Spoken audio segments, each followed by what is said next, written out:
Just for you. अस्कलम मनिया खान। इरम आपी, हम कहाँ जा रहे हैं? आखिर इसने हिम्मत करते सवाल कर ही लिया था। इसे हजम नहीं हो रहा था इरम इसे अपने साथ कहीं लेकर जा रही है। पहले कभी इसके ये तायाजात इसे अपने साथ गली के नुक्कड़ तक नहीं ले जाती थी और आज उसे न जाने कितनी देर से कहाँ ले जा रही थी, वो भी रात के वक्त। इसलिए तजस्सुस से तंग मोमिल इसे सवाल कर बैठी थी। तुम अपनी ज़ुबान बंद करके बैठो, जहाँ भी लेकर जा रही हूँ वहाँ पहुँचकर खुद देख लेना।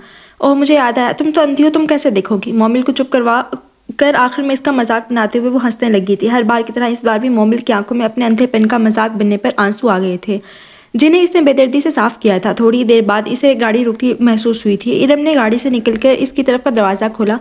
चलो जल्दी से बाहर निकलो। इरम ने बोलने के साथ इसका बाजू पकड़ा और इसे बाहर निकाला था। बाहर निकलकर इसने अपने हाथ में फोल्ड छुरी को सीधा किया था। यहाँ खड़ी रहो थोड़ी देर के लिए। इरम ने इसे गाड़ी के पास ही खड़ा करते तोहफी कौफत भरे लहजे में कहा था। आप ये कौन सी जगह है? मोमिल देख तो नहीं सकती थी, मगर वहाँ सुनाई देने वाली गीदड़ों की खौफनाक आवाज़ें सुन सकती थी। इसे इतना तो पता चल गया था कि कोई सुनसान इलाका है।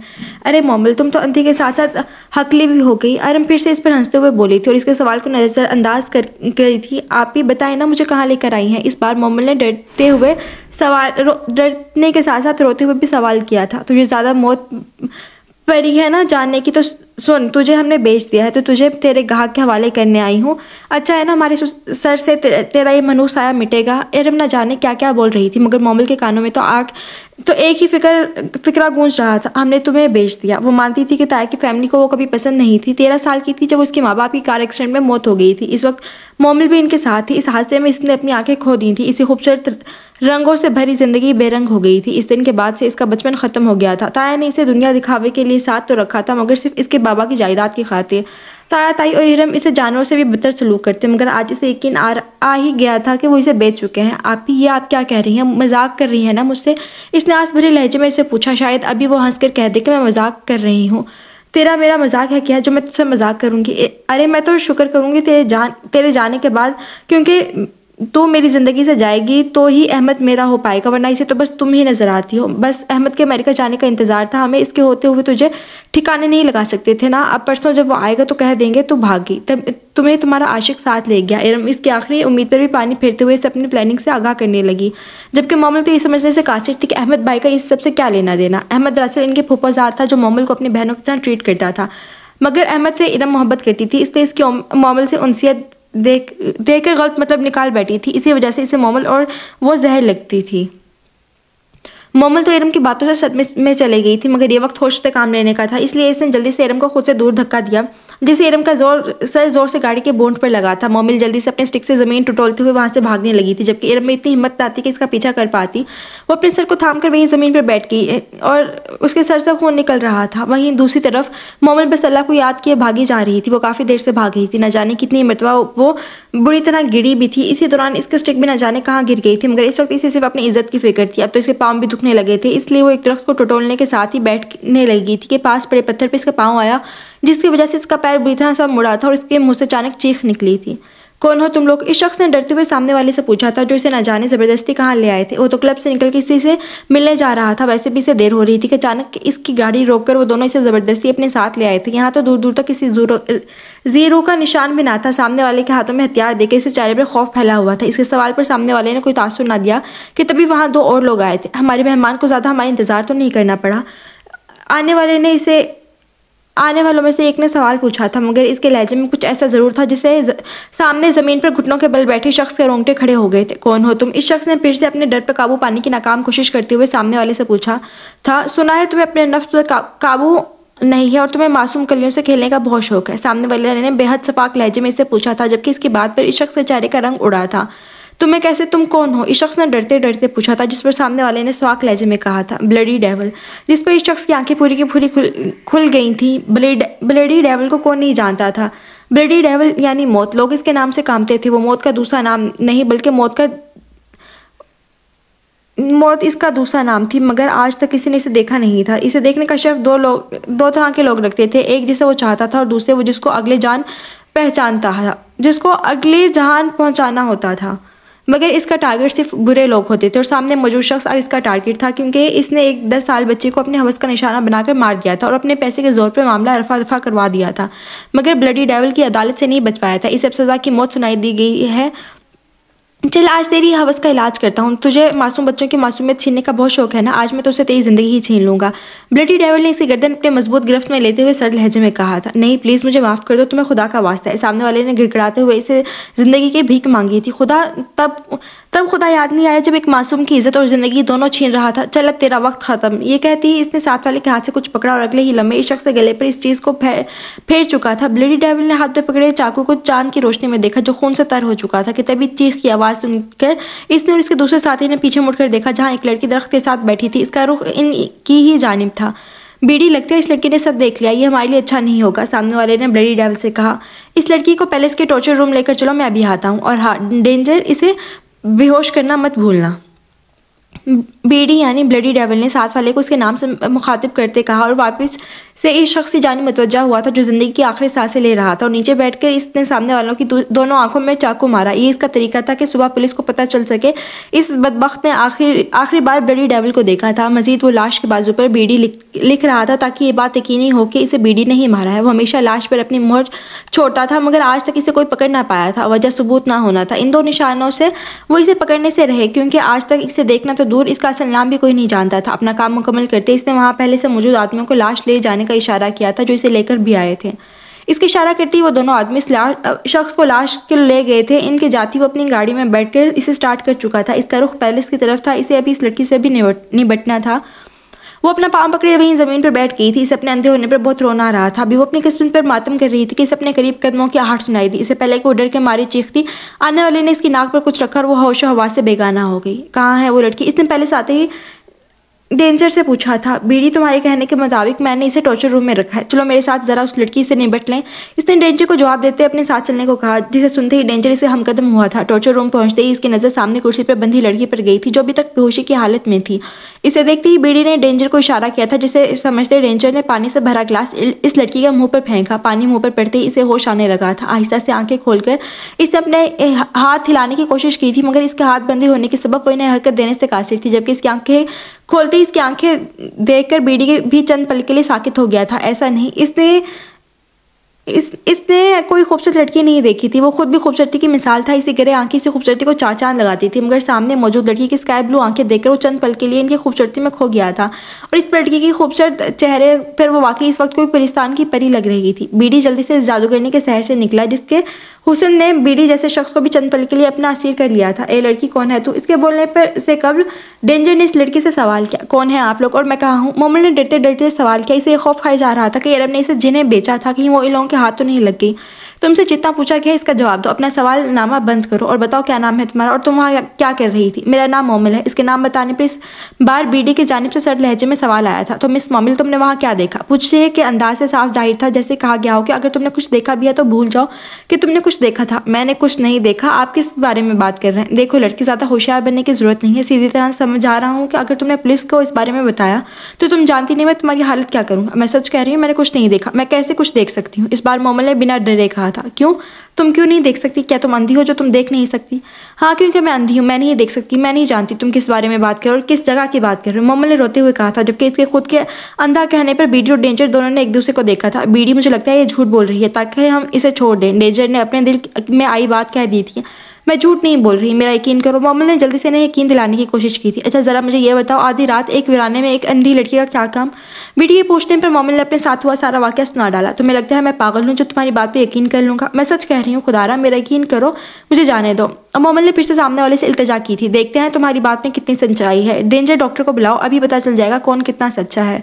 बीडी डेंजर को हुक्म देते टॉर्चर रूम से निकल गया था और उसके पीछे ही डेंजर अपना फोन निकालते इस पर कुछ डायल करते बाहर निकल गया था। पीछे मोमिल अपनी किस्मत पर मातम करती रह गई थी जो न जाने इस सब किस मोड़ पर ले जाने वाली थी। डॉक्टर ने आकर मोमिल के अंधेपन की तस्दीक कर दी थी जिसे सुनने के बाद बीडी कुछ लम्हों के लिए कुछ बोल ही ना पाया था। क्या सच में इतनी खूबसूरत आंखें देखने की नेमत से महरूम थी? देखा मैं सच कह रही थी मगर आप लोगों को यकीन नहीं आ रहा था। डॉक्टर के बताते ही मोमिल फौरन बोली थी। मोमिल के बोलने पर बीडी ने इसके जानिब देखा था। डॉक्टर इनके अपने गैंग का था तो शक की कोई गुंजाइश ही नहीं बचती थी। डेंजर इसने लड़की से इस लड़की से पूछकर इसे छोड़ आओ इसे घर। नहीं, मुझे घर नहीं जाना, मैं आपको बता चुकी हूँ मेरे ताया अब्बू लोगों ने मेरे साथ क्या किया है। अगर मैं घर वापस गई तो वो लोग मुझे फिर से बेच देंगे। आप लोग मुझे दारुल अमान छोड़ दें। बीडी जो डेंजर को कम करके वहाँ से जाने वाला था, मोमिल की बात सुनकर इसके कदम वहीं रुक गए थे। हाँ, वाकई वो लड़की घर नहीं जा सकती थी, मगर दारुल अमान के हालात भी इसे बहुत अच्छे से मालूम थे। वो इसे दारुल अमान भी नहीं भेज सकता था।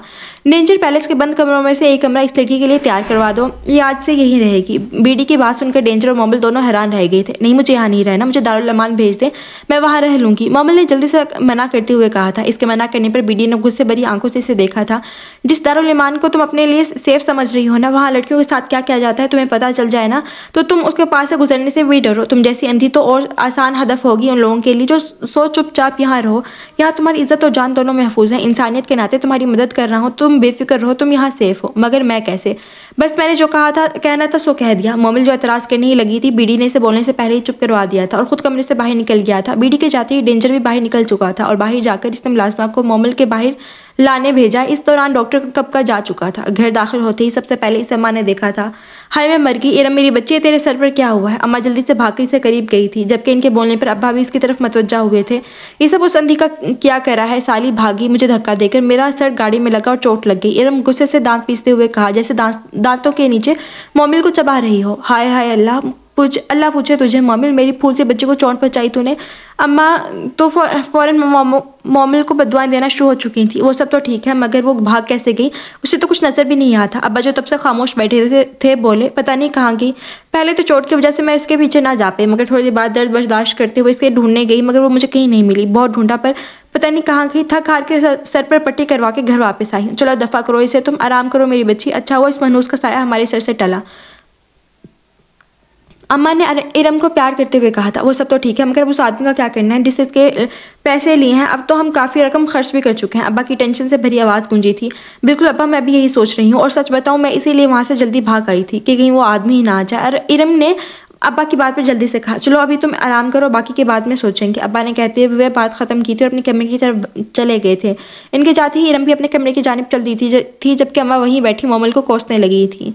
बीडी मेरी बात सुनो। डेंजर ने बीडी के पीछे ही टॉर्चर रूम से निकलते हुए इसे पुकारा था। डेंजर, मेरा अभी बात करने का कोई मूड नहीं और ना ही तुम्हारे किसी सवाल का जवाब देने वाला हूँ। बीडी ने उकताए हुए लहजे में डेंजर से कहा था। क्या मतलब? तुम्हारी इस बात का तुम्हें जवाब देना होगा। तुम कैसे किसी अजनबी को हमारे पैलेस में रखने की इजाज़त दे सकते हो, वो भी एक लड़की को? मेरा मूड ख़राब ना करो हमदान, अभी मैं कुछ देर अकेला रहना चाहता हूँ। अब की बारी से डेंजर का रेल नेम लेते हुए कहा था, मगर लहजा जूं का तू था। देखो बीडी, तुम इसे कहीं और भेज दो जहाँ वो महफूज रहे, मगर यहाँ नहीं यार, यहाँ इसे रखना खतरनाक हो सकता है। हमदान उर्फ डेंजर ने इसे समझाने वाले अंदाज में इसे कहा था। मुझे समझाने की कोशिश मत करो। पहली बात के इससे हमें कोई खतरा नहीं, दूसरी और आखिरी बात, बीडी के घर से ज़्यादा सेफ जगह इसके लिए कोई और नहीं। अब बात खत्म, जाओ और अपना काम करो। बीडी अपनी बात मुकम्मल करता अपने कमरे की जानिब बढ़ गया था, जबकि डेंजर अभी भी इस रस्ते को पुरसोच अंदाज में देख रहा था जहाँ से अभी बीडी गया था।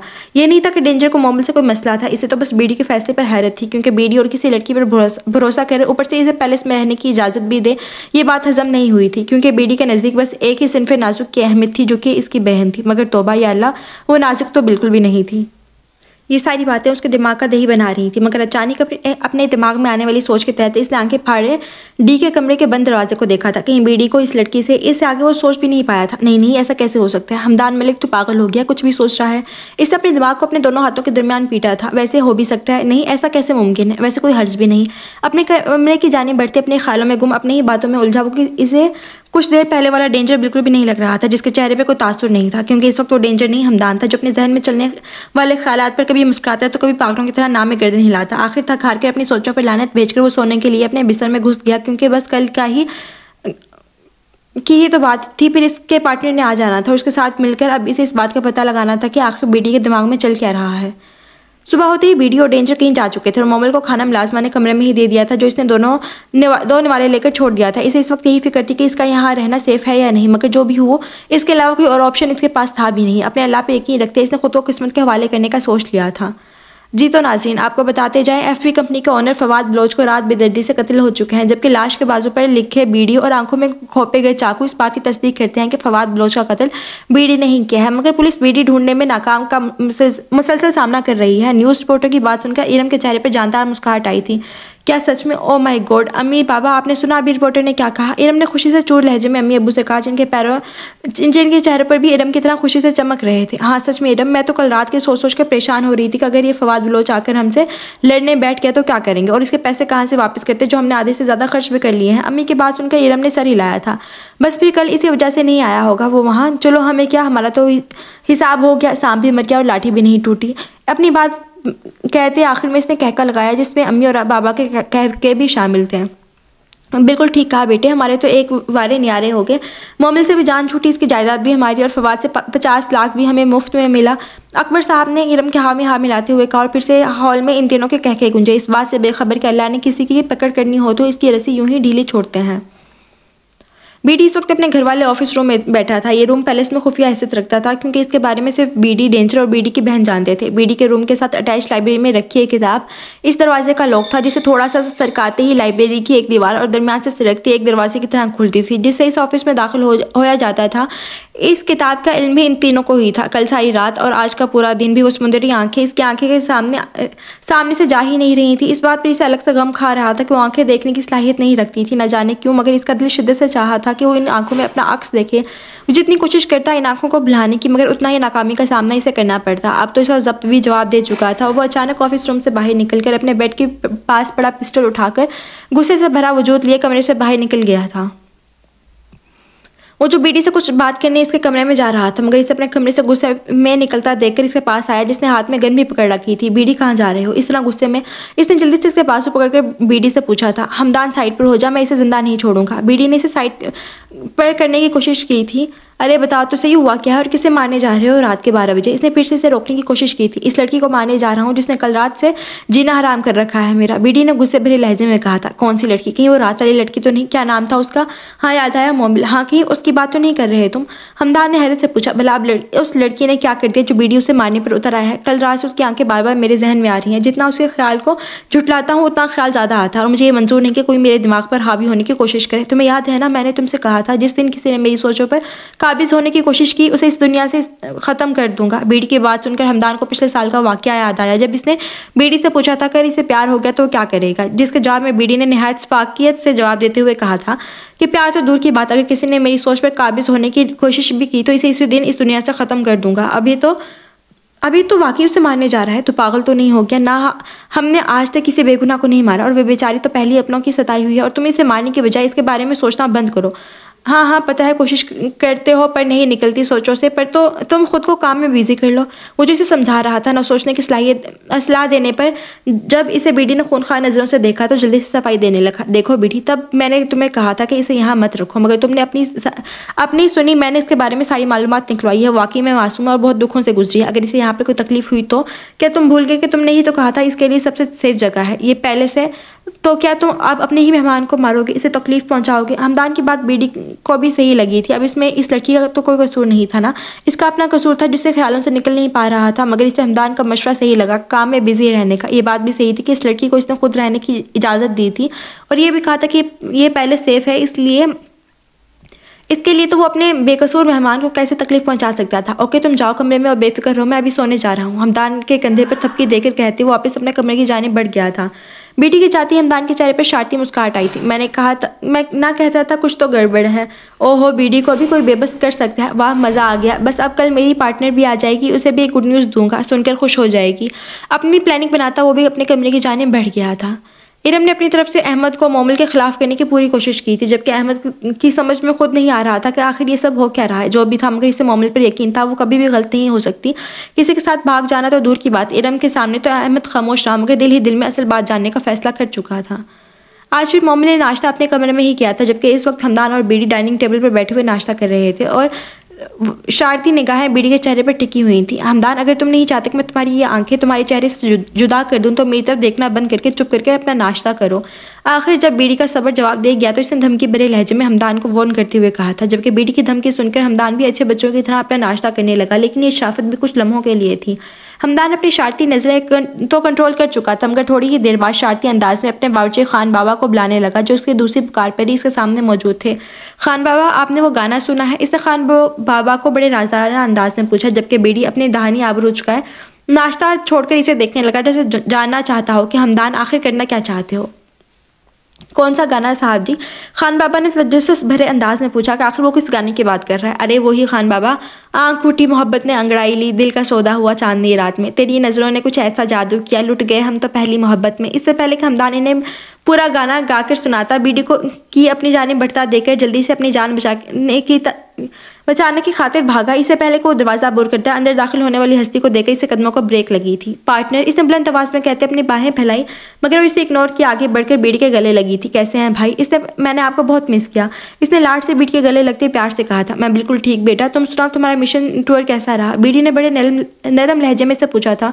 फर्स्ट क्लास रहा, वैसे भी अपना मिशन पूरा करके ही रहती हूँ, चाहे कितना मुश्किल क्यों ना हो। सारे सबूत ले आई हूँ इस मोटो प्लस तक लेके। वो फखर से अपनी कारकर्दगी बताते हंसने लगी थी, मगर इसकी हंसी को किसी की आवाज़ ने रोका था।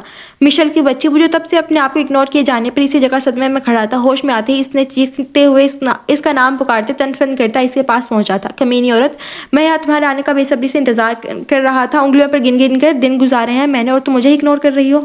इसने लहजे में गुस्से और दुख समय इस पर चढ़ाई की, जबकि मिशेल को इसकी हालत मजा दे रही थी, मगर वो इसे नाराज नहीं कर सकती थी। इसने जल्दी से आगे बढ़कर अपनी नाराज बड़ी के जबरदस्ती गले लगती इसे मनाने की कोशिश करने लगी, जो इसे टाइम फुल गुस्से में इसे अपने से दूर कर रहा था। मगर मिशेल जानती थी ये नाराजगी सिर्फ कुछ देर की है, बस ना बढ़ी, अब अच्छे बच्चों की तरह मान जाओ, वरना मैंने अपने वाले तरीके से मनाना है।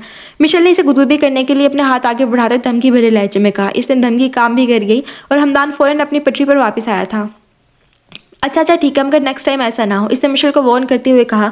इन दोनों को आपस में मसरूफ देखकर बीडी तासुब से सही लाते वहां से जाग चुका था, क्योंकि ये तो हर बार का ड्रामा था। जब भी मिशेल कुछ दिन बाद घर आती तो यही सीन रिपीट होते, जबकि हमदान तो मौके की तलाश में था। बीडी के पहले से बाहर कदम रखते ही इसने मिशेल को अपने साथ सोफे पर बिठाते हुए इसे पिछले 2 दिन की रुदात सुनाने लगा। पहले तो मिशेल को लगा कि वो मजाक कर रहा है, मगर इसका बड़ी इस तरह का मजाक तो नहीं कर सकता था। अब तो इसे भी इस लड़की से मिलना था जो इसके भाई को काबू करने का हुनर रखती थी, मगर पहले इसका इरादा फ्रेश होने का था। मिशेल की थोड़ी ही देर में मोमिल से अच्छी दोस्ती हो गई थी। इसे मोमिल हर लिहाज से अपने भाई के लिए पसंद आई थी। बीडी की तरह इसे भी मोमिल की आंखें देखकर यही दुख खाए जा रहा था कि वो देखने के नेमत से महरूम है, मगर मोमिल इसे बहुत पसंद आई थी और मोमिल भी इसे मिलकर बहुत खुश हुई थी। पहले तो इसे यही परेशानी थी कि मुलाजमा के अलावा यहाँ कोई और औरत नहीं, पर मिशेल के आने से इसकी परेशानी दूर हो गई थी। इसे अपनी ये नई दोस्त पसंद आई थी। इस वक्त इसका बस नहीं चल रहा था, वो मामूल लोगों का हश्र करते। इसने आज ही मामूल लोगों की बातें सुनी थी। मोमिल के लापता होने पर इसे मामूल लोगों पर शक तो पहले ही था, पर इनकी बातें सुनकर कितनी ही देर वो यकीन न कर पाया था कि वो लोग मोमिल को बेच चुके थे। मगर अगली बात और पर इसे और परेशानी ना आ घेरा था। अगर मोमिल वहां से भाग गई थी तो वो इस वक्त कहाँ होगी? इसे हद से ज्यादा फिक्र मोमिल की ही हो रही थी। दारुल अमान हॉस्पिटल, हर वो जगह जहाँ इसके मिलने के चांसेस थे, इसने पता करवाया था, मगर कोई फायदा ना हुआ। पुलिस में भी इसने FIR दर्ज करवा दी थी मगर मोमिल के लापता होने की, मगर अब तक मोमिल की कोई खबर नहीं थी। मामूल लोगों पर इसका गुस्सा अलग से बढ़ रहा था। वो पुलिस में कंप्लेन करता, मगर इसके पास इनके खिलाफ कोई सबूत नहीं था और यही वो बेबस था। मगर वो हार मानने वालों में से नहीं था। इसे मोमिल को ढूंढना था, अपनी गुड़िया को ढूंढना था। इसकी कोई बहन नहीं थी, मगर मोमिल को इसने हमेशा अपनी बहन समझा था। वो अच्छे से जानता था मामूल लोगों का मोमिल से रवैया, इसलिए अमेरिका की बजाय इसने पाकिस्तान रहने को फोकियत दी थी ताकि मोमिल को सपोर्ट कर सके। मगर इसके अमेरिका जाते ही मामूल लोगों ने अपना खेल खेल गए थे। इसे बस अपने अल्लाह से उम्मीद थी कि एक वही तो है जो अपने बंदों की सुनते हैं और इनकी हर मुश्किल में मदद करते हैं, और इसे यकीन था मोमिल को भी अल्लाह ने अपनी हिफाजत में रखा होगा। हॉल में दीवार पर लटकी घड़ी इस वक्त रात के 10 का हिस्सा दिखा रही थी। बीडी और हमदान अभी डिनर शुरू करने ही लगे थे कि मिशेल मोमिल को अपने साथ जबरदस्ती खींचती डाइनिंग टेबल पर ले आई थी। बीडी ने बड़ी गहरी नजरों से इस साहिरा को देखा था, जिसके सैर से वो चाहकर भी खुद को आजाद नहीं कर पा रहा था। चुपचाप बैठो यहाँ और डिनर करो, हर वक्त कमरे में बंद पता नहीं कैसे रह लेती हो। मिशेल ने इसे बीडी के सामने वाली कुर्सी पर बिठाते हुए कहा था। मुझे आदत है मिशेल आपी, अहमद भाई भी यही कहते थे कि मोमिल कमरे से बाहर निकला करो, पर मेरा दिल नहीं करता। इसने सादा से लहजे में कहते अपने हाथों की उंगली आपस में उलझाई थी। ओह माय गॉड मोमिल, तुम्हारे नेल्स कितने प्यारे हैं, उनकी शेप कितनी प्यारी बनाई है तुमने। मोमिल के नेल्स देखकर मिशेल इनकी तारीफ के बगैर ना रह सकी थी। मैंने नहीं बनाई आप ही, अहमद भाई बनाते थे, हर इतवार को मेरे नेल्स की शेप दुरुस्त करते थे। मोमिल ने इसे तफसीलन बताते हुए कहा था। ओह अच्छा, वैसे अहमद तुम्हारा भाई है क्या? पर तुम तो कह रही थी तुम अकलौती बेटी थी अपनी मॉम डैड की। मिशेल ने जब इसकी हर बात में अहमद का नाम सुना तो तजस्सुस के तहत पूछ लिया था, जबकि इस दौरान हमदान और बीडी खाना खाने के साथ इन दोनों की गुफ्तगू भी ध्यान से सुन रहे थे। बीडी को भी बार बार मोमिल की जुबान से अहमद नामी लड़के का जिक्र अच्छा नहीं लग रहा था। मिशेल के पूछने पर इसकी नजरें भी मोमिल के बेदाग चेहरे पर टिक से गई थी, जैसे वो भी जवाब सुनना चाहता हो। नहीं आप ही, वो मेरे सगे भाई नहीं है, मेरे फूफो के बेटे हैं, पर मुझसे बहुत मोहब्बत करते हैं, बिल्कुल छोटे बच्चों की तरह ट्रीट करते थे मुझे, ताया अबू लोगों की डांट और मार से भी बचाते थे। आप देखना वो मुझे ढूंढ लेंगे, फिर मुझे ले जाएंगे और मैं यहाँ से चली बस बंद करो अपनी बकवास बातें और खाना शुरू कर दो। इससे पहले कि मोमिल और कुछ बोलती, बीडी का सबर जवाब दे गया था। इसने गुस्से से टेबल पर हाथ मारते धाड़ती आवाज़ में कहा था, जबकि मोमिल जो तब से समझ रही थी कि वो और मिशेल अकेली हैं, बीडी के धाड़ पर पूरी तरह काम गई थी। मिशेल भी जल्दी से अपने लिए खाना निकालने लगी। कूल डाउन बीडी, क्या हो गया है? वो बात तो कर रही है। जबकि हमदान के समझाने वाले अंदाज पर बीडी ने इसे गुस्से से देखा था और हमदान साहब के अंदर की बुजुर्गाना रूह फौरन से पहले अपने बोरिया बिस्तर बांध कर 9-2-11 हो गई थी। चलो अभी मोमिल, कहा ना भाई कुछ नहीं कहेंगे, कल तो इसलिए डांट दिया क्योंकि उन्हें पसंद नहीं खाने के वक्त बातें करना, वरना मेरा भाई बहुत क्यूट, पोलाइट और बहुत अच्छे हैं। मोमिल जो बाहर डाइनिंग हॉल जाने से मना कर रही थी, मिशेल ने इसे मनाने की भरपूर कोशिश करते आखिर में दुनिया का सबसे बड़ा झूठ बोला था। आप ही, मुझे डर लगता है आपके भाइयों से, मैं नहीं जा रही बाहर, मैं कमरे में ठीक हूँ। मोमिल ने फिर से साफ इनकार किया था।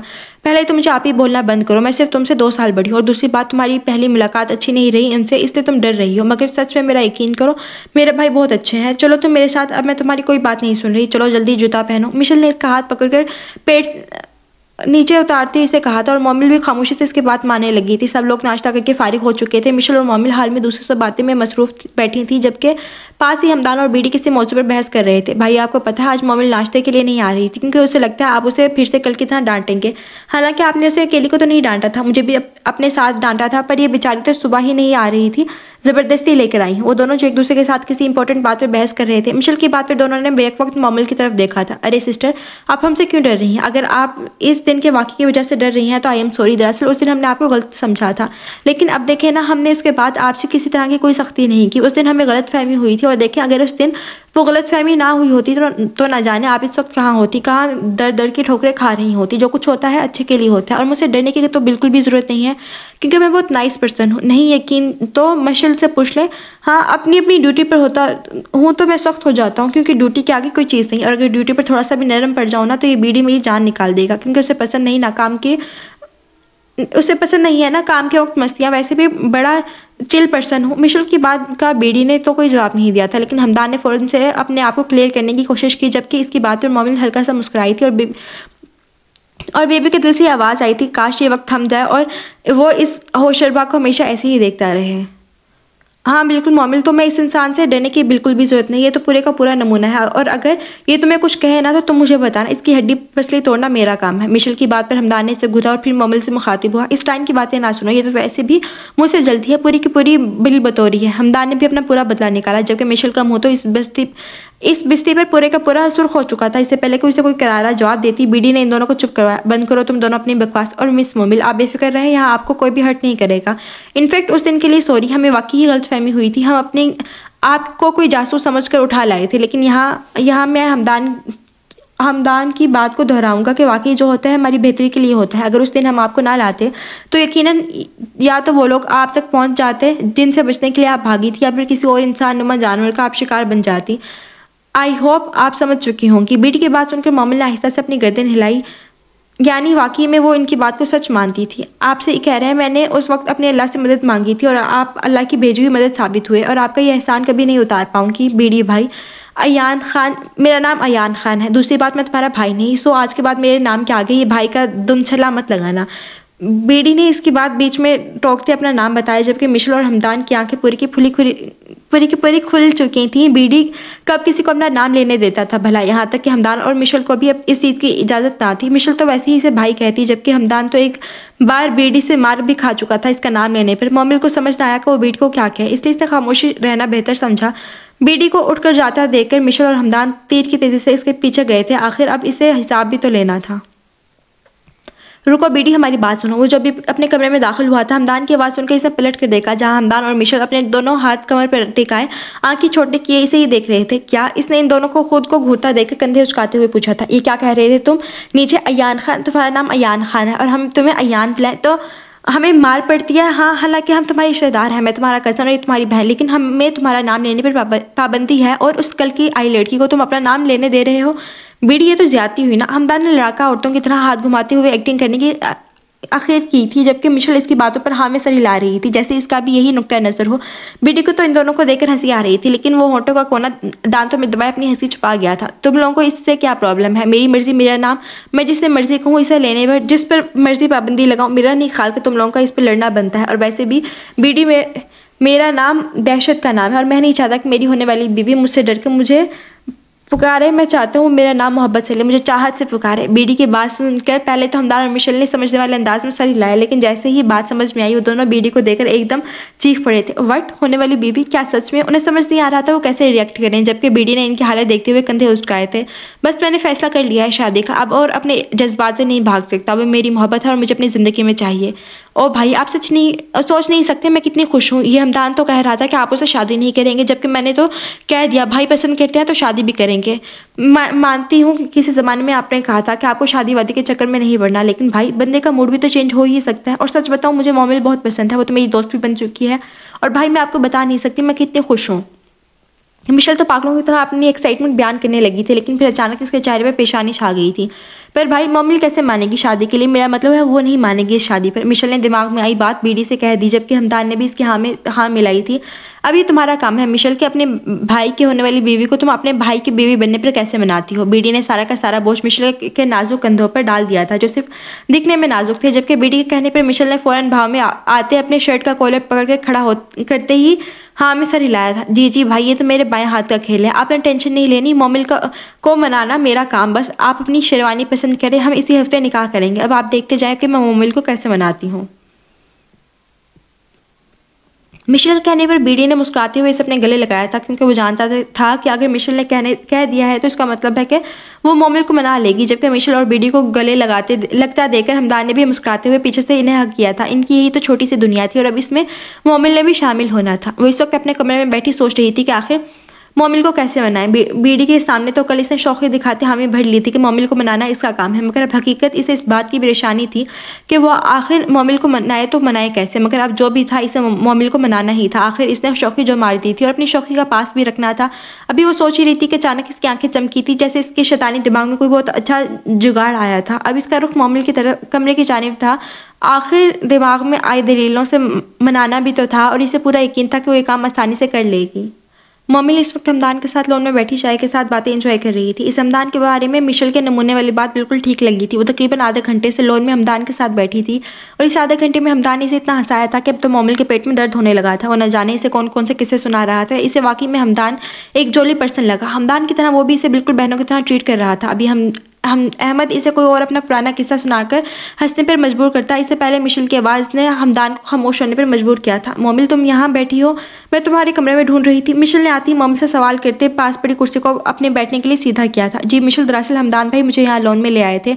वैसे भी मेरे कमरे में बोर हो रही थी तो यहाँ उनके साथ आ गई। तुम सच कह रही थी मिशेल, हमदान भाई वाकई में बहुत फ़नी है और उन्होंने मुझे हंसा हंसा कर पागल कर दिया है। मिशेल की बात का जवाब देने के साथ ही मोमिल हंसते हुए हमदान के बारे में बताने लगी, जबकि मिशेल का ही जोर था जो मोमिल इसके नाम के साथ आप और आपे का दमछल्ला हटा चुकी थी।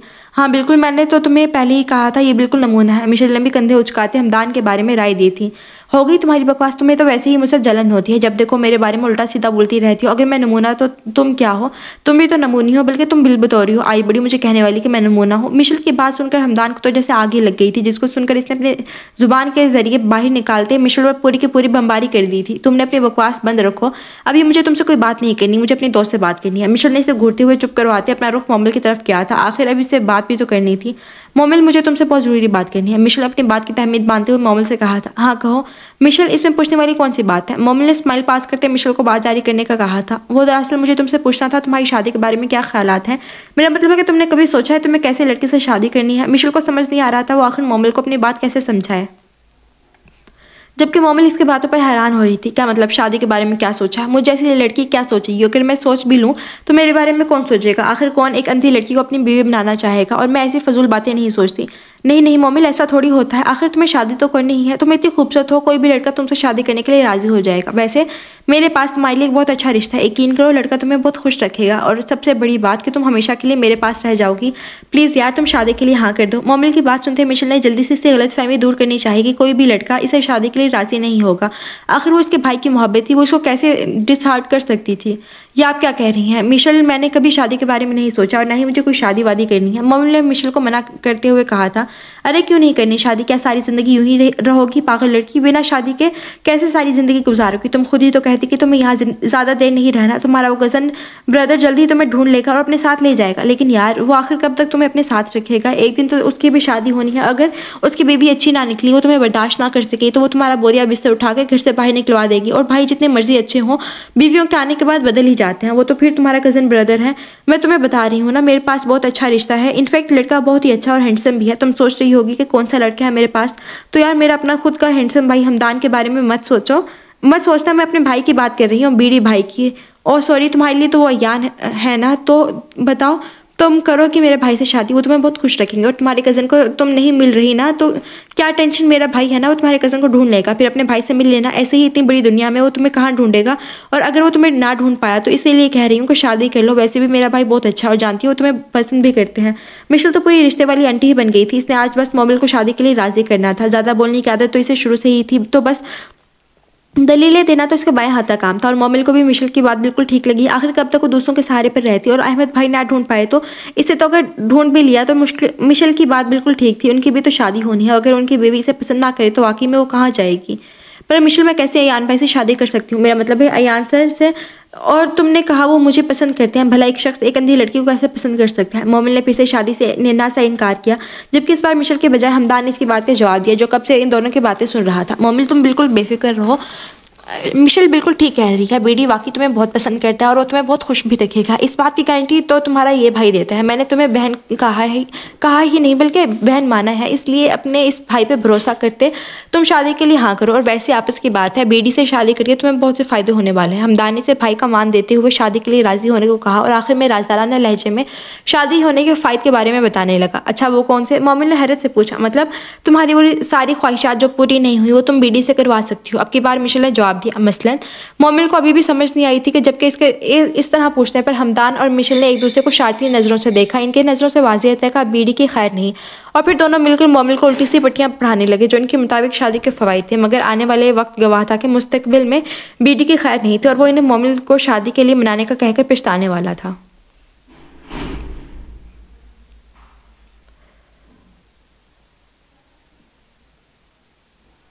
मिशेल और हमदान ने मिलकर मोमिल को बना लिया था और वो दोनों बीडी के साथ बाहर गए हुए थे अपनी ट्रीट लेने, जिसमें बीडी की जेब खाली होने वाली थी। मगर बीडी आज कुछ नहीं कर सकता था क्योंकि मिशेल और हमदान ने मोमिल को बनाने की यही शर्त रखी थी। उन्होंने तो मोमिल को भी साथ आने का कहा, मगर मोमिल ने इनकार कर दिया और इस वक्त वो अपने कमरे में बैठी बोर हो रही थी। इन गुजरे कुछ दिनों में मिशेल ने इसे अकेले रहने ही नहीं दिया था। अब तो इसका भी कमरे में दिल घबरा रहा था। तो बाहर जाने का सोचते इसने बेड से नीचे उतरकर चप्पल पाँव में पहनी। इसका इरादा लॉन में जाकर ताज़ा हवा में बैठने का था। इससे ज़्यादा तो नहीं पता था कि कितने कदमों के फासले पर क्या है, मगर वो कोशिश कर सकती थी। घर में मुलाजिम भी नहीं थे जो वो इन्हें आवाज़ देकर बुला लेती, इसलिए खुद ही हिम्मत करती वो कमरे से बाहर निकली। इसका हर कदम बहुत एहतियात से उठ रहा था।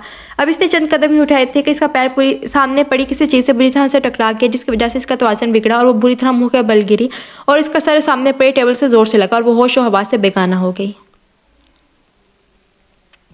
तकरीबन आधे घंटे बाद इसे होश आया। वो अभी भी घर में अकेली थी, वही ज़मीन पर पड़ी थी। इसने आहिस्ता से अपनी आंखें खोली, मगर ये क्या, उसे धुंधला धुंधला नजर आ रहा था। इसने हैरत से अपनी आंखों को छुआ, फिर इसे बार बार आंखें बंद करते खोली। अब तो इसे बिल्कुल सही नजर आ रहा था। इसे समझ नहीं आ रहा था कि आखिर वो कैसे रिएक्ट करे। खुशी के मारे इसकी आंखों से आंसू बहने लगे और इस वक्त इसी जुबान से यही निकला, बेशक तुम अपने मालिक को कौन कौन सी नेमत को झुठलाओगे। वो खुशी से अपने हाथों को उल्टा सीधा करके देख रही थी कि अचानक इसकी नज़र सामने दीवार में फिट किए हुए शीशे पर गई और जल्दी से उठकर इस शीशे के सामने जाकर खड़ी होगी और हैरत से अपना अक्स देखने लगी। क्या वाकई ये उसका अक्स था? कि वो वाकई इतनी खूबसूरत थी। वो कभी शीशे में नजर आती, अपने होठों को छूती, तो कभी अपनी आंखों को कितने सालों बाद इसे अपने अक्स को देखा था। वो खुश होती, पलटी ही थी कि घर पर नजर जाती इसे परेशानी ने घेर लिया था। वो इन सबको ये बात नहीं बता सकती थी कि उसे बिनाई वापस आ चुकी है, वरना वो लोग न जाने क्या करती। वो मानती थी वो सब बहुत अच्छे हैं, मगर अगर वो इन्हें बताती तो वो सब इस पर शक करते कि ऐसे कैसे मुमकिन है, कैसे उसकी आंखों की बनाई खुद ब खुद वापस आ जाना। इसे तो खुद पर अभी तक यकीन नहीं आ रहा था, तो दूसरों का तो शक खुद बनता था। अभी तो शादी के लिए भी हाँ कर चुकी थी, पर अब वो इनकार नहीं कर सकती थी। और वैसे भी अगर उसने इनकार करने पर इन लोगों ने इसे घर से निकाल दिया तो वो कहाँ जाएगी। तो इससे बेहतर था शादी कर लेना, बाकी जो होगा देखा जाएगा। इसे बस किसी को पता नहीं लगने देना था कि अब वो देख सकती है, शादी के बाद भी नहीं।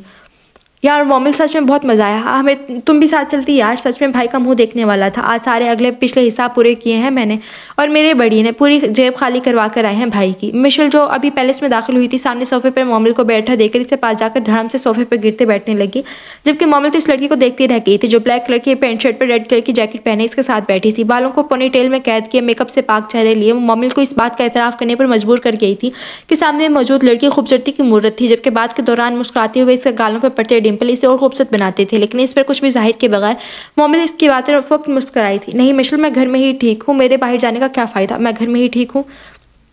मिशेल से बात करते हुए इसने बिल्कुल भी जाहिर नहीं होने दिया था कि अब वो देख सकती है। अभी मिशेल इससे कुछ और कहती है कि दाखिली दरवाजे से हमदान और बेडी दाखिल हुए। बेडी तो आराम से चलता मिशेल और मोमिल के सोफे के बिल्कुल सामने वाले सोफे पर जाकर बैठ गया था, जबकि हमदान से तो चलना मुश्किल था क्योंकि इसके दोनों बाजू शॉपिंग बैग से भरे हुए थे, हत्ता कि इसकी गर्दन में भी शॉपिंग बैग की स्ट्रिप डाली हुई थी, जो कि यकीनन मिशेल के काम थे। वो हमेशा अपनी शॉपिंग बैग हमदान से ही उठवाती थी। पकड़ो अपने बैग, मैं तो तुम दोनों बहन भाइयों के नौकरी हूँ ना, जो सारे बैग मेरे हवाले करते खुद नवाबों की तरह अंदर चले आए हो। हमदान ने बेडी के साथ बैठते गुस्से से सारे बैग जमीन पर रखते दोनों को घूरते हुए कहा था, जिसके जवाब में मिशेल ने इसकी तरफ दिल जलाती स्माइल पास की थी।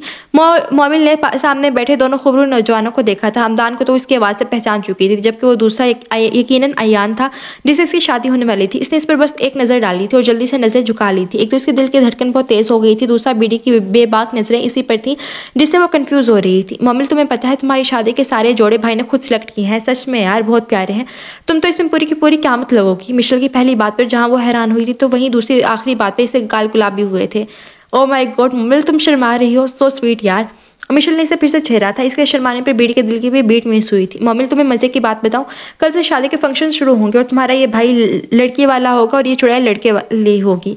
कल मायूं करेंगे, परसों मेहंदी और अगले दिन जुम्मे को हम निकाह की रस्म करेंगे, फिर हफ्ते को वलीमा होगा। तो चलो तुम्हारा अभी से पर्दा शुरू है बीडी से। हमदान ने इसे पूरी सारी तफसील बताते हुए आखिर में इसे खड़ा किया था और अपने साथ इसे लेकर जाने लगा था। क्या मतलब पर्दा होगा?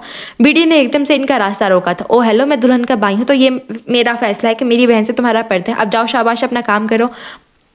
बीडी को करारा से जवाब देते हमदान मोमिल को वहाँ से ले गया था, जबकि बीडी की हालत देखने वाली थी, जिसको देखकर मिशेल से अपनी हंसी कंट्रोल नहीं हो रही थी।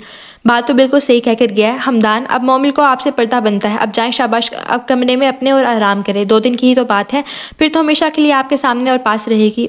बल्कि आराम क्यों करना है, आपने तो आज से इस टकले का काम तमाम करना है ना। मैं भेजती हूँ इस हमदान को कि उसके डेंजर बनने का वक्त आ गया है। बीडी की कहती वो मोमिल के रूम की तरफ बढ़ी थी, क्योंकि हमदान मोमिल को उसके कमरे में ही लेकर गया था। अंधेरे में डूबे कमरे में वो वजूद ख्वाब खरगोश के मजे ले रहा था कि अचानक खिड़की से वो वजूद अंदर दाखिल हुए थे। देखो तो इस टकले को कितने गरीबों की नींदें हराम करके खुद आराम से सो रहा है। हमदान जो सब ब्लैक पैंट पर ब्लैक हुडी पहने और काले रंग के कपड़ों को मुंह पर नकाब की तरह बांधे डेंजर के रूप में था, सामने बेड पर लेटे गंजे आदमी को देखकर हल्की सी गुस्से आवाज में बोला था, जबकि बीडी भी जो हमदान के जैसे ही गेटअप में था सुर्ख आंखें लिए सामने लेटे वजूद को देख रहा था। बीडी के इशारे पर डेंजर ने आगे बढ़कर इस आदमी को झंझोड़ कर उठाया था। कौन है, कौन है? इस आदमी ने हड़बड़ा कर उठते हुए कहा था।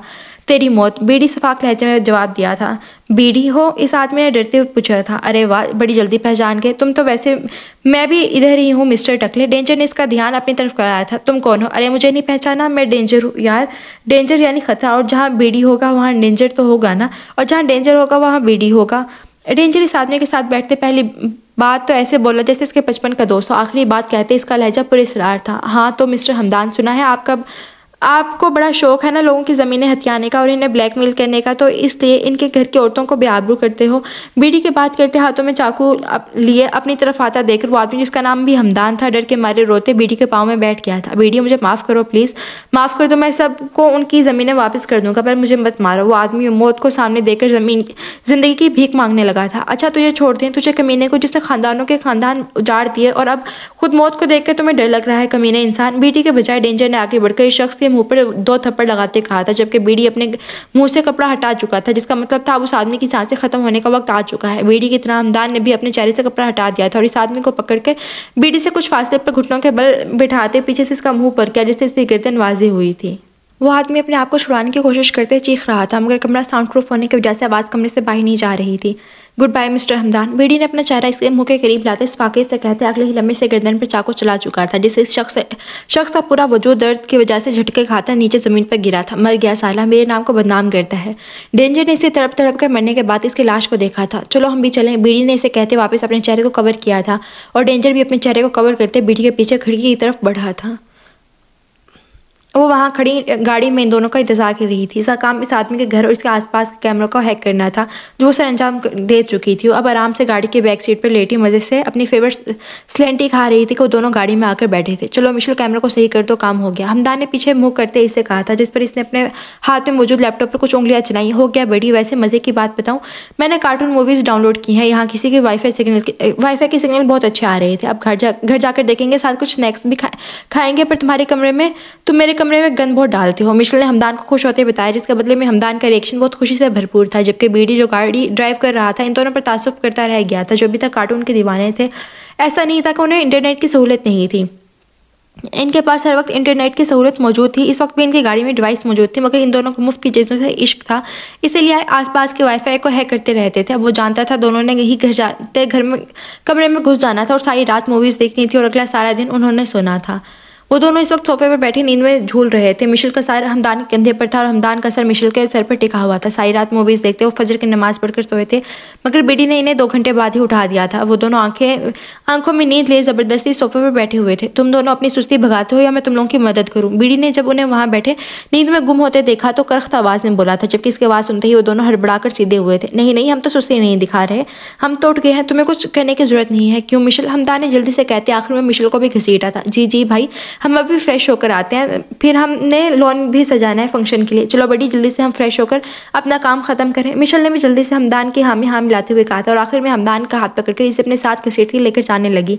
वो दोनों जानते थे अगर अब ना उठते तो बीडी ने दुनिया से उठा देना था उन्हें, और इन दोनों का शादी का फंक्शन देखे बगैर बनना बिल्कुल कबूल नहीं था। बीडी उन्हें जाता देखकर खुद भी खड़ा हुआ था। इसे बहुत से काम थे जो इनको निपटाने के लिए वो भी घर से बाहर निकला था, मगर जाने से पहले मोमिल के कमरे के बंद दरवाजे को देखना ना भूला था। वो सुबह से कमरे में बंद थी। हमदान ने से बाहर निकलने से सख्ती से मना किया था। वो खुद भी अभी बाहर जाना नहीं चाहती थी। इसे यकीन नहीं आ रहा था कि उसे शादी होने वाली है। उसने तो कभी सोचा भी नहीं था कि ये दिन भी इसके ज़िंदगी में आएगा। उसे इस पल 3 लोगों की बेहद याद आ रही थी, अम्मी, अबू और अहमद भाई के, क्योंकि यही लोग तो इससे मोहब्बत करते थे, इसे खुशी देखना चाहते थे, पर इसके इतने अहम मौके पर वो नहीं थे। वो घुट्टों में सर्दी उदास बैठी थी कि दरवाज़ा खुलकर मिशेल अंदर आई। हाय भाभी टूबी, क्या हुआ है? उदास उदास क्यों बैठी हो? चेहरे पर रौनक लाओ यार, तुम्हारी शादी है, आज मायो है तुम्हारी और तुम यूँ उदास बैठी हो। मिशेल ने कमरे में दाखिल होते हुए इसे उदास बैठे देखकर पूछा था। हाथ में पकड़ा इशारा वो सोफे पर एहतियात से रखती बेड पर इसके साथ बैठी थी और हाथ इसके कंधे पर रखा था, जबकि मोमिल ने अपने सर घुटनों से उठाया और बिना जवाब दिए वो इसके गले लगकर रोने लगी। मिशेल तो अचानक हुई इस वारदात पर हैरान हुई थी, मगर इसे रोता देखकर इसे परेशानी हुई थी। क्या बात है मोमिल, मेरी जान, क्या हुआ है? रो क्यों रही हो? मुझे बताओ तो हुआ क्या है? मिशेल ने इसे चुप ना होता देखकर पूछा था कि तभी हमदान भी कमरे में दाखिल हुआ था और सामने का मंजर देखकर वो भी परेशानी से बेड के पास आया था। क्या हुआ है मिशेल, क्या क्यों रो रही है ये? इसने परेशानी से मिशेल से पूछा, जो रोती हुई मोमिल को संभाल रही थी। पता नहीं यार, मैं यहाँ आई हूँ तो उदास बैठी थी, मैंने पूछा तो अचानक ही गले लगकर रोने लगी। मिशेल ने भी परेशानी से जवाब देते मोमिल के पीठ को थपथपाया था। मोमिल गुड़िया, क्या हुआ है? मेरी बहन को, अपने भाई को बताओ क्या परेशानी है, मैं फ़ौरन से ठीक कर दूंगा। क्या बात है, जल्दी बताओ अपने भाई को। हमदान ने इसके सर पर हाथ रखते प्यार से पूछा था। मोमिल ने आहिस्ता से मिशेल के कंधे से सर उठाया था और अपने आंसू साफ किए थे। कुछ नहीं भाई, अम्मी अब्बू की याद आ गई थी कि मेरे इतने खास मौके पर वो मेरे साथ नहीं, काश वो जिंदा होते। और मुझे अहमद भाई की याद आ रही है, वो मेरे बेस्ट भाई हैं, मगर वो भी मेरे साथ नहीं है। मोमिल ने नम लहजे में अपने रोने का सबब बताया था। अरे तो क्या हुआ? अगर अहमद नहीं है, मैं तो हूँ ना अपनी बहन के पास, और बहुत जल्द अहमद को भी मैं तुम्हारे पास लेकर आऊँगा, आई प्रॉमिस। हमदान के वादा करने पर मोमिल मुस्कुराई थी और इसे यकीन था कि हमदान अपने वादा पूरा करेगा। चलो अभी मोमिल, अब तो तुम शावर लेकर ही ड्रेस चेंज करो, मैं तुम्हें तैयार करूँ। 7 बज गए हैं और कितने बजे हम मायों की रस्म करेंगे? जल्दी चलो चेंज करके आओ। मिशेल ने इसे सोफे से जोड़ा उठाकर पकड़ाया था और कहने के साथ उसे बाकायदा वॉशरूम तक छोड़ आई थी, जबकि हमदान बीडी के रूम की तरफ बढ़ गया था ताकि उसे भी तैयार होने का कह दिया और फिर खुद तैयार हो सके। मिशेल ने तो मोमिल को तैयार करके ही तैयार होना था।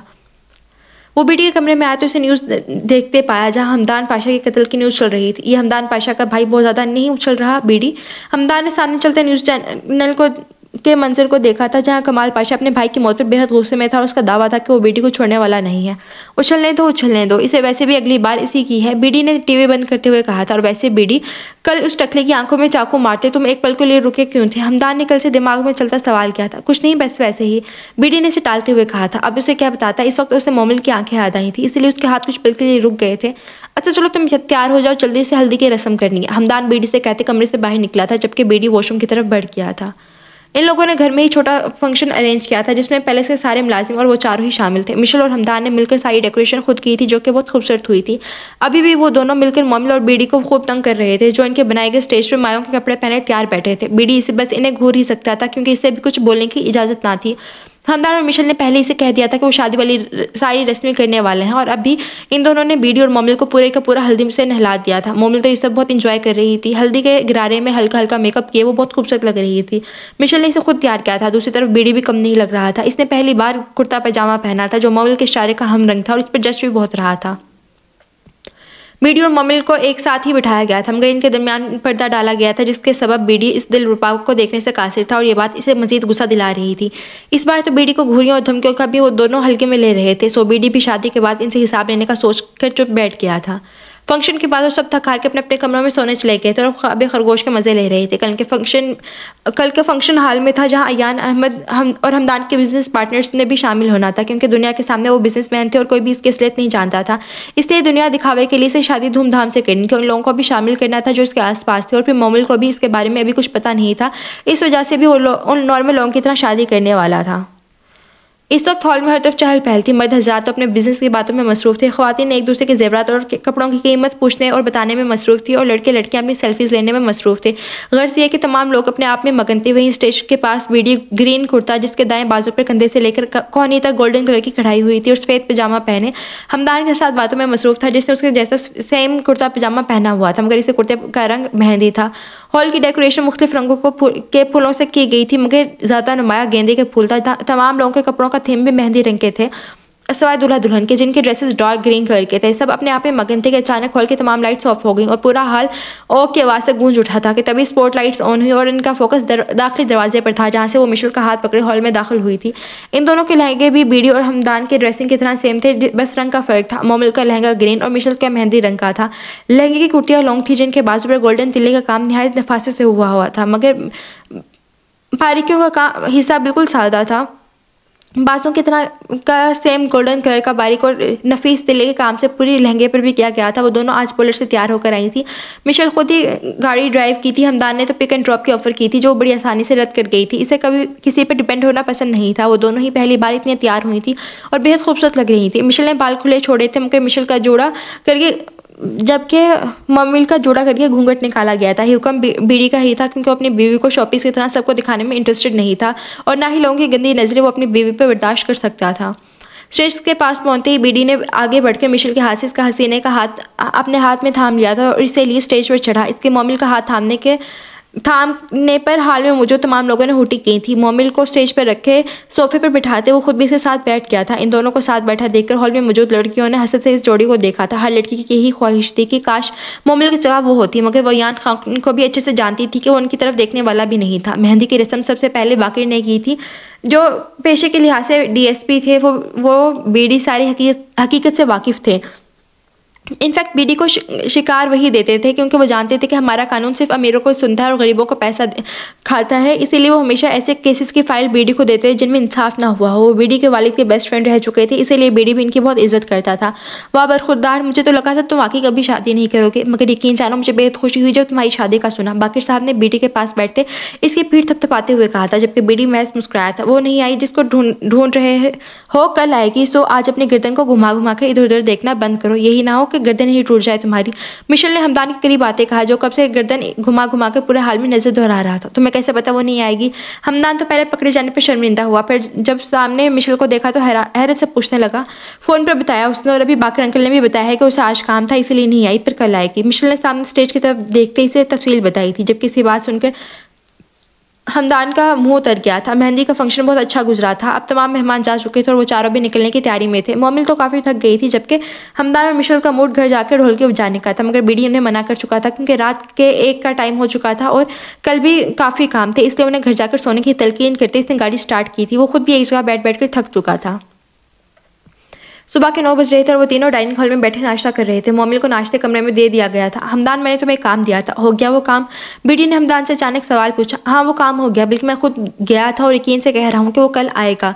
हमदान ने ब्रेड का निवाला आखिरी निवाला निकलते हुए जवाब दिया था। वो तीनों डाइनिंग हॉल से निकलते ही निकले ही थे तभी दाखिली दरवाजे से कोई दाखिल हुआ था। हाय एवरीवन, देखो कौन आया है। अंदर दाखिल होने वाली हस्ती ने बुलंद आवाज में सबको अपनी तरफ मुतवज्जा किया था, जबकि वो तीनों इसे हैरत और खुशी से देख रहे थे। नाहिल, तुम यहाँ? सबसे पहले मिशेल ने आगे बढ़कर इसे गले से लगाया था। बस देख लो, मैंने कहा कल तो मैं नहीं जा सकी मेहंदी पर, लेकिन आज मैं टाइम से पहले जाऊंगी। और देखो, मेरा टाइम से पहले आना, मैं सुबह सुबह ही आ गई और अभी जाने वाली भी नहीं, जल्दी कुछ दिन रुकूंगी। मिशेल को तफसील से जवाब देते आखिर में इसने अपने बैग की तरफ इशारा किया था जो साथ ले आई थी। क्यों नहीं नाहिल, तुम्हारे भाइयों का ही घर है, जब मर्जी आओ और जितने मर्जी दिन रहो, कोई नहीं रोकेगा। बीडी ने इसके सर पर हाथ रखते भाइयों वाली बात पर हमदान को कही थी, जिस पर इसने पहले तो हाँ में सर हिला दिया, पर जैसे ही भाइयों वाली बात पर ध्यान किया इसने तड़प कर इस्तगफार कहा था, जिस पर मिशेल का कहका बुलंद आवाज में गूंजा था, जबकि बेडी महज मुस्कुराया था, जिससे इसके दाएं गाल का डिंपल वाज़ेह हुआ था। नाहिल ने हमदान को देखकर आंखें घुमाई थी और इसे इग्नोर करके मिशेल की तरफ मुतवज्जा हुई थी। मिशे यार, मुझे भी हमारी भाभी से मिलवा दो। नाहिल के कहने पर मिशेल इसे मोमिल के कमरे में ले गई थी, जबकि पीछे हमदान बस बेटी को घूर कर रह गया था, जानबूझकर इसे नाहिल का भाई बनाने पर तुला हुआ था। माशाल्लाह मिशेल, भाभी तो बहुत प्यारी है, बिल्कुल गुड़िया जैसी, उन्हें तो भाभी कहने का दिल भी नहीं कर रहा। नाहिल ने मोमिल के दिल से तारीफ करते हुए कहा था, जबकि मोमिल महज मुस्कुराई थी। इसकी नज़रों का जाविया नीचे था, जबकि नाहिल को इस बात पर अजीब लग रहा था, आखिर वो इसे देख क्यों नहीं रही। हाय भाभी, मेरा नाम नाहिल है, नाहिल ने मोमिल के सामने अपना हाथ करते हुए कहा था, मगर मोमिल ने कोई रिस्पॉन्स ना दिया, जिस पर नाहिल ने पहले अजीब नज़रों से इसे देखा, फिर मिशेल को। सॉरी नाहिल, वो देख नहीं सकती, मिशेल ने अफसरदा आवाज़ में नाहिल को बताया था, जबकि नाहिल तो हैले से मोमिल को देख रही थी। मजाक मत करो यार, ये कोई मजाक है करने वाला। नाहिल ने मिशेल की बात को मजाक समझकर थोड़े सख्त लहजे में कहा था। नहीं, वो झूठ नहीं कह रही, मैं सच में नहीं देख सकती। इस बार मोमिल ने इसे जवाब दिया था। ओह माय गॉड यार, मुझे यकीन नहीं आ रहा, तुम्हें देखकर बिल्कुल नहीं लगता कि तुम देख नहीं सकती। मेरा मतलब जरा भी किसी को शक नहीं होता कि तुम देख नहीं सकती। आई एम सो सॉरी, मुझे पता नहीं था। नाहिल ने पहले हैरत और फिर आखिर में शर्मिंदगी से कहा था। नहीं नहीं, ऐसी कोई बात नहीं है, दरअसल मैं शुरू से ऐसी नहीं थी, वो तो बस एक एक्सीडेंट में मेरी बेनाई चली गई। मोमिल ने इसे शर्मिंदगी दूर करते हुए कहा सच तो ये था, उसे खुद शर्मिंदगी महसूस हो रही थी वो सबको सच नहीं बता रही। यही बात उसे परेशान भी करती और उसे खुद पर गुस्सा भी आता, मगर वो डरी हुई थी, लेकिन ये तय था कि वो जल्द ही कुछ करने वाली है। बारात का फंक्शन बहुत अच्छे से इख्तिताम हुआ था। नाहिल और मिशेल सुर्ख और ब्लैक फ्रॉक पहने हुई थी, नाहिल की सुर्ख जबकि मिशेल के ब्लैक फ्रॉक थे। इस पर इन दोनों ने पार्लर से तैयार होकर खूबसूरत लगने की रिकॉर्ड तोड़ दिए थे। हमदान सारा फंक्शन इन्हें ताने देता रहा था कि मेकअप से परियां लग रही हो, मुंह धोकर आओ, अभी चुड़ैले लगोगी, जिस पर दोनों भी इसे सैलून से तैयार होने का ताना इसी अंदाज में देती, जिस पर हमदान किसियानी हंसी हंस देता, कभी नेचुरल ब्यूटी कहकर उन्हें चिढ़ाने लगता। मोमिल इसे निकाह की इजाज़त ब्राइडल रूम में ही ले ली गई थी, जबकि बेडी से स्टेज पर। निकाह के वक्त मोमिल को तो रो रो कर बुरा हाल था, मगर हमदान ने एक भाई होने का फर्ज निभाते हुए इसके सर पर हाथ रखते इसे हौसला दिया था। जबकि निकाह नामे पर साइन करने के बाद मोमिल हमदान के कंधे से लगी बहुत रोई थी। इसे अपने माँ बाप की हद से ज़्यादा याद आए थे। मिशेल और नाहिल जो बड़ी से बड़ी बात को अहमियत नहीं देती थी, इसे रोज़ा देखकर इनकी आंखों में भी नम हो गई थी। बाकी साहब हॉल से ही वापस जा चुके थे, पर नाहिल रहने वाली थी। इस वक्त वो सब एक ही गाड़ी में वापस पैलेस जा रहे थे। बीडी का इरादा तो अलग जाने का था, मगर हमदान ने इसके इरादों पर पानी फेर दिया और अपने गाड़ी गार्ड्स के जरिए घर भेज अब खुद इसी गाड़ी की फ्रंट सीट पर विराजमान हुआ बैठा था। मोमिल मिशेल और नाहिल के दरमियान बैक सीट पर बैठी थी, जबकि बीडी गाड़ी से बाहर खड़ा अपने गुस्सा कंट्रोल कर रहा था और इसकी हालत देखकर हमदान को मजा भी आ रहा था। निकलो भाई और ड्राइविंग सीट पर जाओ, बीडी ने फ्रंट सीट का दरवाजा खोलते से बाहर निकलने का इशारा करते हुए कहा था, जबकि हमदान कंधे उचकाता बाहर निकला था, जिससे कहना चाहता हूँ जैसे तुम्हारी मर्जी। हमदान के बाहर निकलते ही बीडी फ्रंट सीट पर बैठा और हमदान ड्राइविंग सीट संभाल चुका था। बीडी ने बैक मिरर से पीछे देखा था, जहाँ इसकी नई नवेली दुल्हन इसके बहनों के दरमियान सर झुकाए बैठी थी। इसका घूंघट अभी तक वैसे ही था। इसके सरापे पर एक नज़र डालकर इसे अपनी नज़रों का जाविया साथ बैठे हमदान की तरफ किया था। अब तो आने वाले दिन ही गवाह थे कि अब हमदान की खैर नहीं थी। इसने जितनी छूट इसे देनी थी वो दे दी थी, लेकिन अब वो इसको सबक सिखाने का इंतजाम कर चुका था। हमदान के आने वाले दिनों में होने वाली हालत सोचकर बीडी होंठों पर मुस्कुराहट नुमाया हुई थी, जिससे बेखबर हमदान गाड़ी में चलते डेस्पेसिटो गाने को खुद भी जोर शोर से गुनगुना रहा था, जिसमें मुशल और नाहिल इसका साथ भरपूर तरीके से दे रही थी। घर पहुंचकर मिशेल और नाहिल ने मोमिल को बीडी के कमरे में ले जाकर बिठा दिया था। खुद कमरे के बाहर खड़ी होती बीडी का इंतजार करने लगी थी। वो जो गाड़ी से निकलकर पैलेस में दाखिल होने लगा था, मगर ज़रूरी कॉल आते देखकर वहीं खड़ा कॉल सुनने लगा, जबकि हमदान गाड़ी गैराज में खड़ी करके तेज की स्पीड से अंदर गया था। बीडी ने उसकी फुर्ती को अजीब नज़रों से देखा था। कॉल ख़त्म करते वो अंदर दाखिल हुआ। इसका रुख अपने कमरे की जानिब था। अपने कमरे में मौजूद वजूद का सोचकर इसके होंठों पर मुस्कुराहट बिखरी थी, मगर जब कमरे के पास पहुंचकर भाई खड़े इन तीनों पर गई तो मुस्कुराहट की जगह हैरत ने ले ली थी। तुम तीनों यहाँ क्या कर रहे हो? इसने पास आते हैरत से पूछा था, जिस पर इन तीनों ने दांत निकाले थे। भाई हम अपनी नेक लेने खड़े हैं, चलें जल्दी से 6 लाख रुपए निकालें। मिशेल ने जल्दी से कहते अपना हाथ आगे किया, जिसको इन दोनों ने भी फॉलो किया था। बीडी ने अपने साथ हाथ हाथ फैलाए खड़े इन तीनों भिखारियों को घूरते हुए देखा था। 6 लाख की चीज़ के तुम लोग पागल हो गए जो इतने पैसे मांग रही हो, या मैं पागल हूँ जो इतने पैसे दे दूँ? बीडी ने हैरत और गुस्से से मिले लहजे में कहा था। और चलो मैं दूँ भी तुम लोगों को पैसे, पर पहले ये तो बताओ नेक किस चीज़ का, और तुमने अभी ये क्यों कहा कि अपने नेक, और कौन से नेक लेना है तुम लोगों ने? बीडी बात पर नाहिल अपनी उंगली पर इसे नेक गिनाने लगी थी। अयान भाई 2 लाख, दूध पिलाई के 2 लाख, जूता चुराई के 2 लाख, दरवाज़ा रुकाई के। नाहिल ने इसे बताने के बाद फिर से अपने हाथ आगे किए थे। क्या क्या? दूध पिलाई कहाँ है? दूध कब पिलाया तुम लोगों ने मुझे दूध?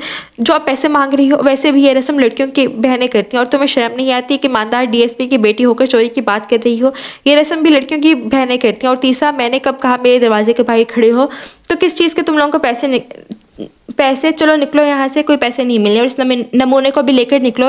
लड़कियों की रस्मों में इसका क्या काम? अब तो बीडी ने भी इन्हें तंग करते हुए कहा था। अरे अरे, किसने कहा कि हम नहीं कर सकते?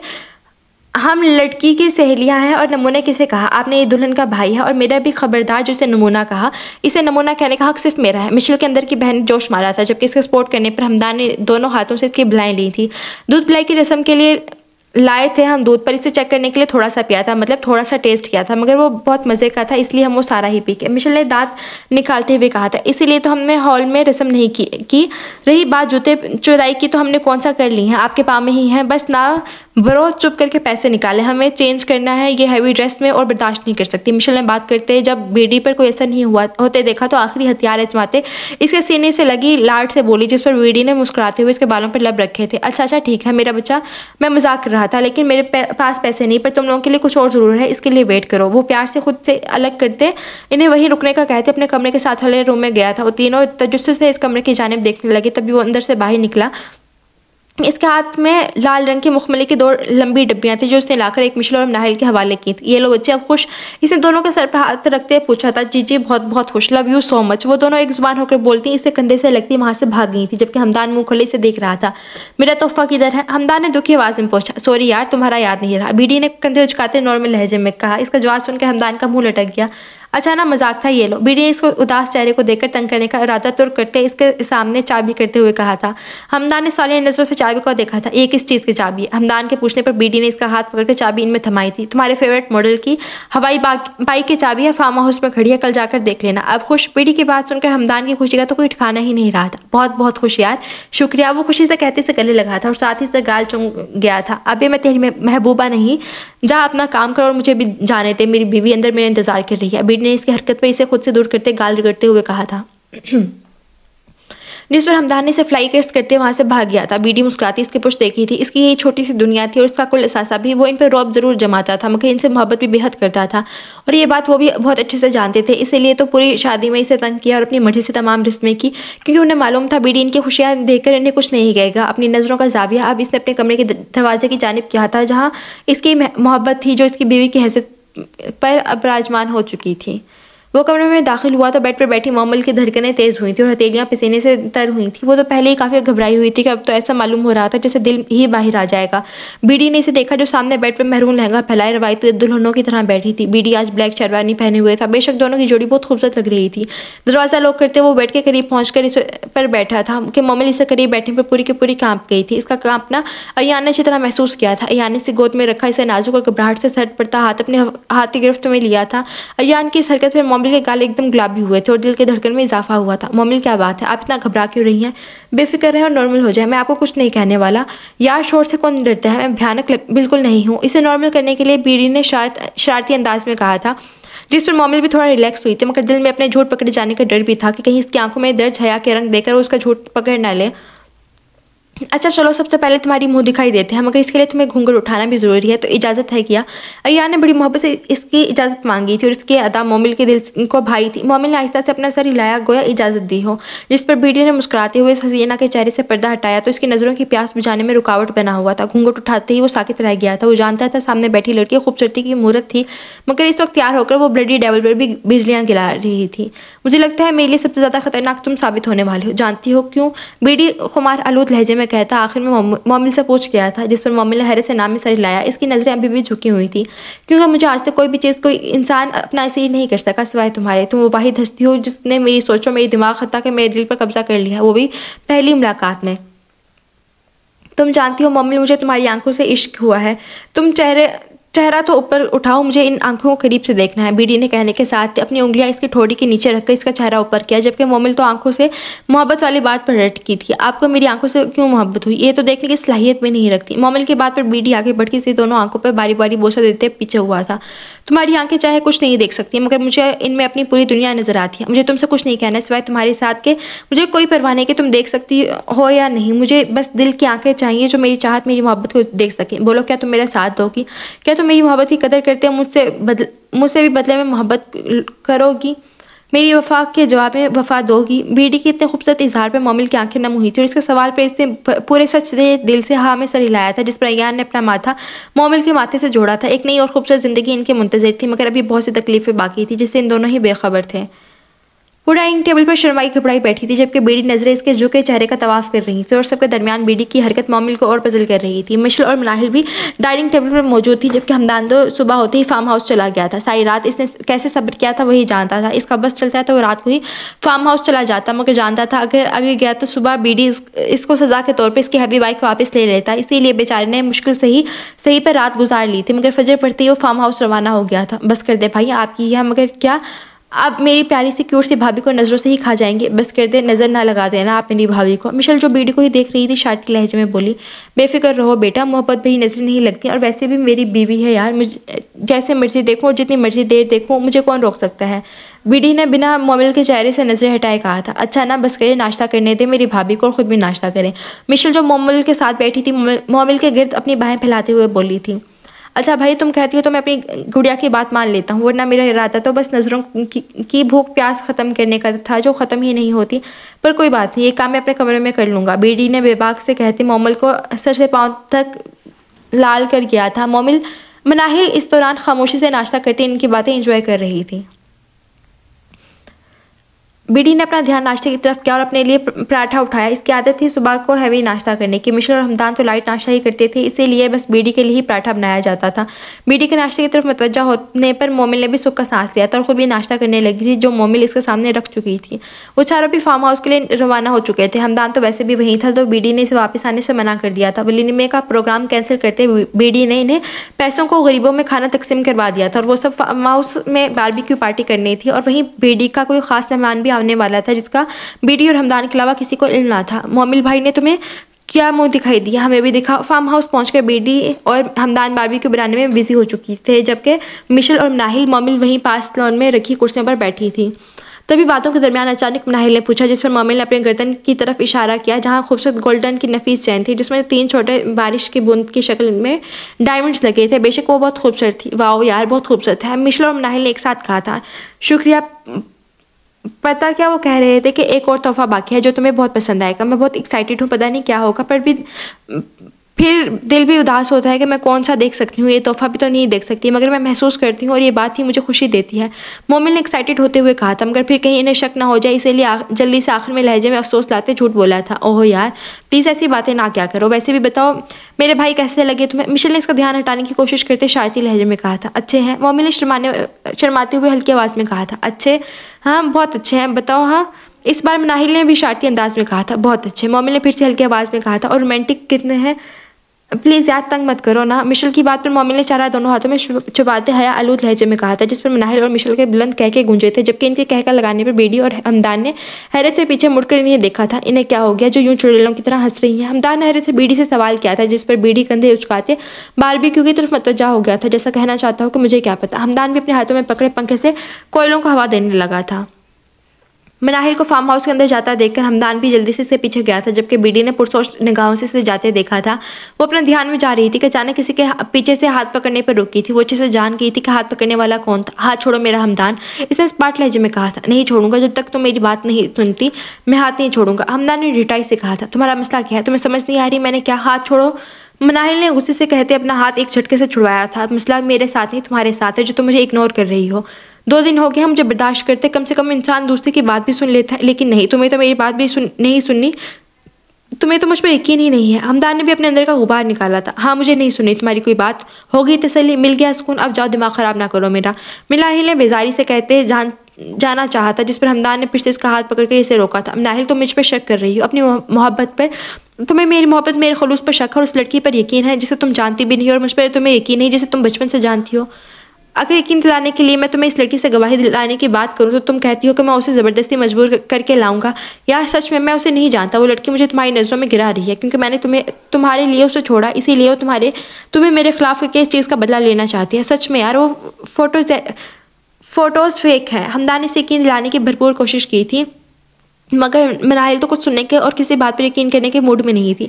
हमदान, मेरा हाथ छोड़ो। मनाहिल ने सारी बात सुनने के बावजूद पार्ट लहजे में कहा था। नहीं, मैं नहीं छोड़ूंगा जब तक तुम मेरा यकीन नहीं करती। हमदान ने भी ज़िद्दी लहजे में इनकार किया था। हमदान, मैंने कहा मेरा हाथ छोड़ो। इस बार मनाहिल की आवाज़ में गुस्से की झलक थी। नहीं, मैं नहीं छोड़ूंगा। हमदान ने फिर से इनकार किया। तभी फ़ज़ा में थप्पड़ की आवाज़ गूंजी थी। तुम्हें समझ नहीं आ रही? मैंने कहा मेरा हाथ छोड़ो। मनाहिल ने दूसरे हाथ से थप्पड़ मारते गुस्से में कहा था, मगर जैसे ही नज़र हमदान के सुर्ख होते चेहरे पर गई तो इसे एहसास हुआ कि वो क्या कर चुकी है। देखो हमदान, मैंने जानबूझकर नहीं किया। वो अचानक डर और शर्मिंदगी के मारे मनाहिल ने बोलना मुश्किल हुआ था। इसे शिद्दत से अपनी गलती का एहसास हुआ था, जबकि हमदान सुर्ख आंखों से मनाहिल को देख रहा था। हिम्मत कैसे हुई तुम्हारी? हमदान के बोलने पर मनाहिल ने हिम्मत करते इसके बाजू पर हाथ रखते कुछ कहना चाहा था।